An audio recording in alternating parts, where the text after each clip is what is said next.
Tollywood artist పవిత్ర లోకేష్ తన సినీ జీవితంలో జరిగిన సంచలన విషయాలను ఈ మధ్యన ఓ ఇంటర్వ్యూలో చెప్పుకొచ్చారు. హీరోయిన్ గా అండ్ ఆంటీగా బాగా పాపులర్ అయిన వ్యక్తి పవిత్ర తన నటనతో తెలుగు ప్రేక్షకులకు బాగా దగ్గరైపోయింది. కన్నడలో ఎక్కువగా నెగిటివ్ రోల్స్ చేసేదానని చెప్పుకొచ్చింది. కానీ తెలుగులో మాత్రం అమ్మగా ఒక ఆర్టిస్ట్ గా మంచి పాత్రలో నటించారని చెప్పింది. నేను ఇండస్ట్రీకి వచ్చినప్పుడు నాకు బాగా వెల్కమ్ చెప్తారేమో అనుకున్నాను, కానీ అదంతా రాంగ్ అని తేలింది. నేను కావాలంటే నా ఇంటికి వస్తారు, డేట్స్ కూడా అడుగుతారు, కానీ వాళ్ళ బిహేవియర్ వేరే విధంగా ఉంటుంది. అలాంటి విషయాలన్నీ నాకు చూసి చూసి అలవాటైపోయింది. నేను చాలా మందిని హెల్ప్ అడిగాను, కానీ ఎవ్వరూ ఓపెన్ మైండ్ తో చేసేవారు కాదు. నాలో ఏదో ఉద్దేశించి చూసేవారు, కానీ నేను మాత్రం అలాంటి వాళ్ళకు దూరంగా ఉండేదానిని.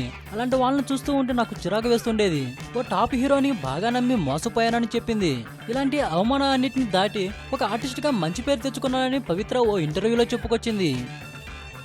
ఈ వీడియోపై మీ విలువైన కామెంట్స్ ని మాతో షేర్ చేసుకోండి. అండ్ ఇంకో విషయం, సబ్స్క్రైబ్ చేయడం మర్చిపోకండి.